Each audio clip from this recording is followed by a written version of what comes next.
Just as I placed my foot on the train carriage, an unfamiliar woman pulled me backward forcefully. "Did your wife purchase those tickets?" she inquired. I gave a nod. Her face immediately grew serious. "Then follow me. There's something important you need to witness." Little did I realize that what lay ahead wouldn't merely prevent me from catching that train. It would shatter her existence completely. I'm Daniel Mercer, 38 years of age, a structural engineer based in Seattle, Washington. Claire and I had shared 11 years of marriage. She possessed that rare quality that made strangers trust her right away. A gentle smile, a light-hearted chuckle, never forgetting a single birthday. I had loved her unconditionally, without any suspicion, without the slightest pause. I never once imagined there could be cause for doubt. On that Tuesday morning in March, she surprised me with plans for a weekend getaway to Portland. She prepared my suitcase personally, pressed a kiss to my cheek by the doorway. "You've been under so much pressure recently, darling. This break will do you good." I headed to King Street Station wearing a grin, completely unaware that my whole reality rested on a fragile crack. Just one tiny shake from utter ruin. She mentioned she'd join me on the platform. She never appeared. I assumed it was congestion. Claire had a habit of being tardy. The display showed 8:49. Only 60 seconds remaining. I seized my luggage, headed to the entrance, and stepped ahead. That's when her grip seized my arm. I spun around, irritated and prepared to protest. Yet one glance at this unknown woman's expression silenced every protest inside me. She displayed no fear, no bewilderment, only absolute conviction. And strangely, that felt far more alarming. Her name turned out to be Sandra Cole. She moved swiftly, gaze lowered, as though avoiding attention. I trailed her across the terminal, beyond the ticket booths, through an obscure exit, and into a modest cafe hidden behind the primary hallway. She selected a secluded booth, positioned herself facing the wall. "Who exactly are you?" I questioned, settling opposite her. "And how are you acquainted with my wife?" Sandra clasped her coffee mug tightly in both palms. She avoided my eyes at first. She studied the tabletop, as if carefully selecting each phrase the way one tests ice before crossing. "I'm employed by Pacific Northwest Insurance," she eventually replied, "in the Corporate Investigations Unit." I gazed at her blankly. "All right, Mr. Mercer." She lifted her gaze. "Your wife obtained a life insurance policy in your name 14 months back, valued at $2.4 million. Suddenly, the cafe chatter vanished entirely. "That's not particularly strange," I responded gradually. "Married couples often arrange those." "True," Sandra agreed with a nod. "But they rarely secure a single-direction rail pass for their spouse. Route the payment via an intermediary profile to conceal the transaction trail. Then declare the very same spouse missing prior to the train's departure." My throat turned parched. "She submitted a missing person complaint?" The words sounded foreign coming from me. "Correct." Sandra pushed a hard copy form toward me. I glanced downward. Claire had lodged it at 8:30 a.m., 20 minutes prior to the train's scheduled exit. I remained frozen, staring at the paperwork for an extended period. My spouse had declared me vanished before I'd even left, before the locomotive moved, before any incident occurred. She hadn't delayed, hadn't wavered. She'd entered a precinct at 8:30 that morning and informed authorities her husband was gone. That wasn't alarm. That was premeditation. "She orchestrated this," I murmured softly. It required no answer. Sandra inclined her head gradually. "Our inquiry began 3 weeks earlier. An irregular pattern in claims triggered an automatic review of her file. Mr. Mercer, Claire isn't the initial case." I raised my eyes. "What exactly do you mean by not the initial?" Sandra unfolded a file folder on the surface between us. It contained 2 images, 2 separate individuals, both beaming. Both appeared as average fellows, the sort you'd spot leading youth baseball or barbecuing steaks on weekends. James Holloway, Portland, 2019. Sandra indicated the initial picture. Perished in a trail mishap. His spouse received $1.8 million. She shifted to the next image. Marcus Webb, Spokane. Lost in a boating incident while fishing. His spouse received $2.1 million. I struggled to draw air. Both spouses utilized the identical insurance agent, Sandra explained. Identical policy framework. Identical sequence for claims. She hesitated. The same agent Claire engaged 14 months prior. The space seemed to sway. "Those individuals," I stated cautiously. Their spouses are presently imprisoned for life, Sandra concluded in a hushed tone. I reflected on Claire arranging my luggage earlier that day, neatly creasing my clothes, brushing her lips against my cheek. This will help you, sweetheart. My insides churned violently. We should alert law enforcement, I declared, sliding my chair backward. Sandra raised her palm. It's already handled.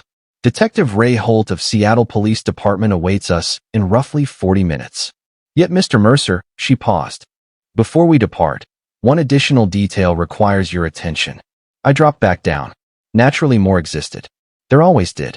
The agent linking these 3 incidents, Sandra stated delicately, is named Trevor Walsh. Based in Bellevue. Extremely refined. Exceptionally cautious. She passed another photograph my way. I identified him immediately. Trevor Walsh had attended our wedding ceremony. Occupied seat at table 7. Chuckled during my best man's toast.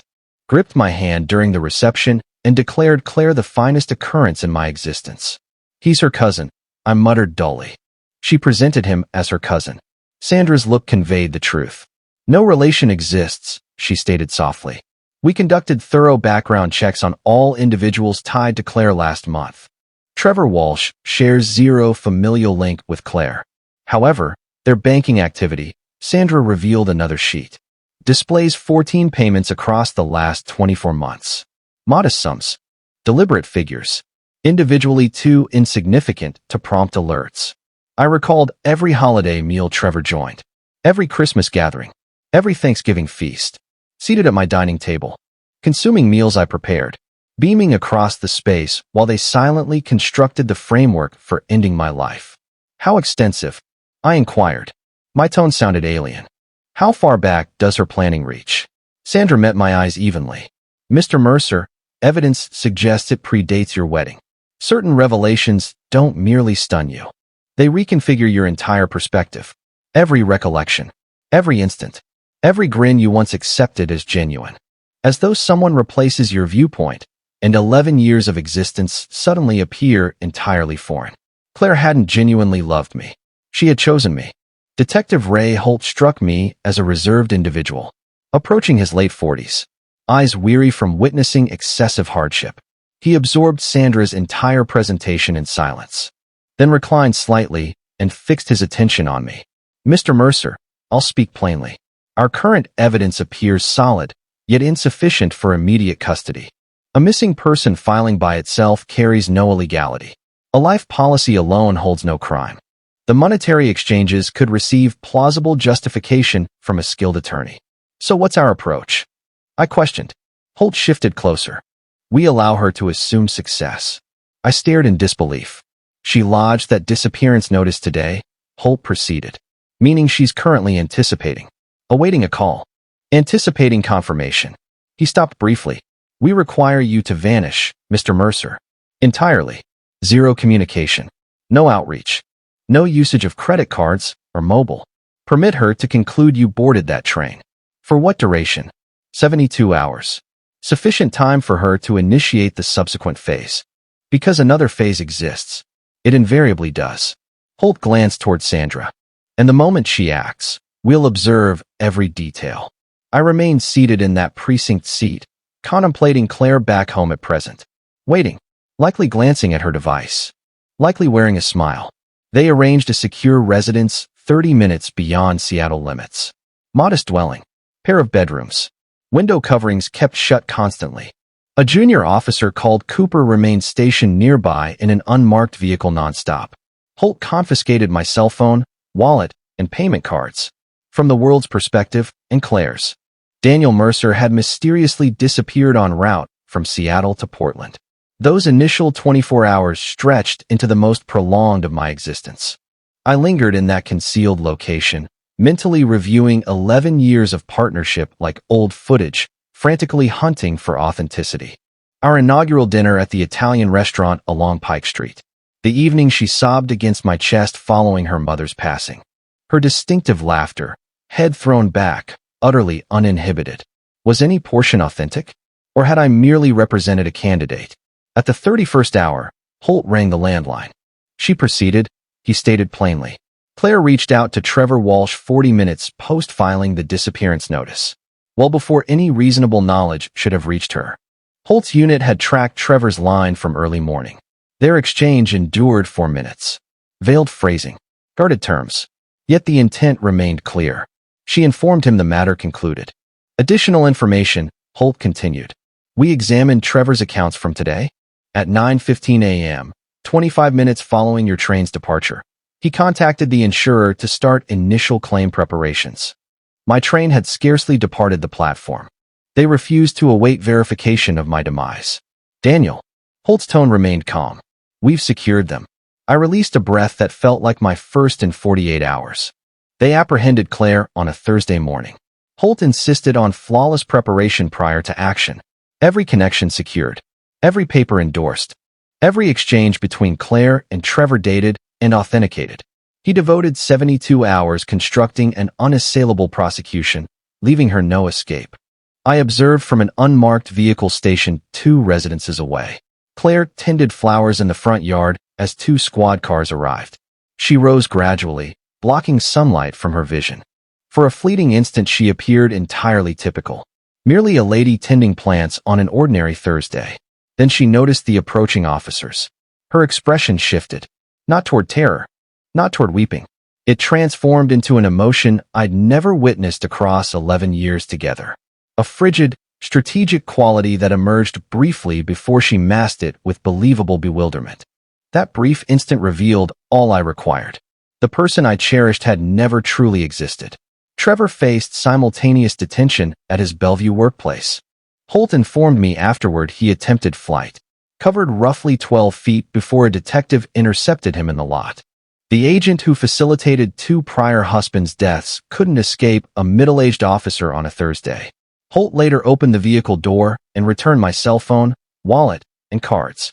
It's concluded, he murmured softly. I gazed at our residence. The flower bed Claire had tended moments earlier.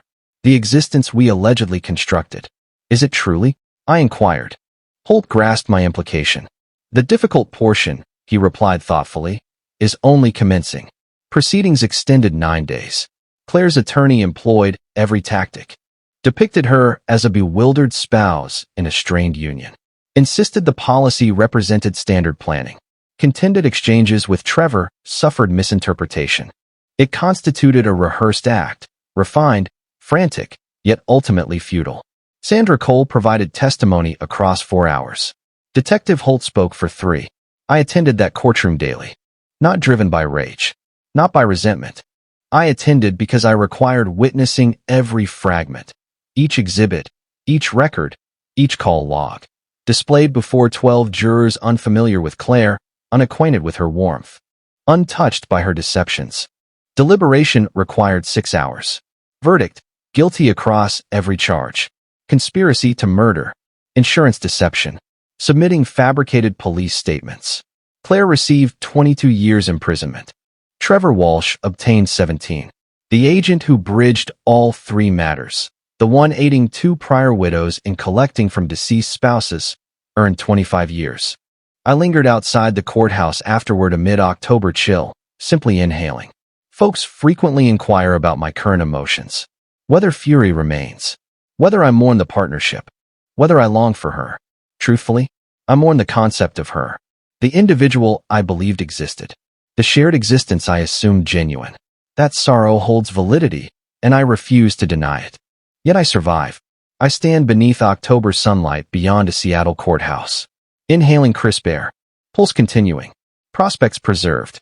All because an unfamiliar woman seized my arm at a railway platform. And I possessed the wisdom to accompany her.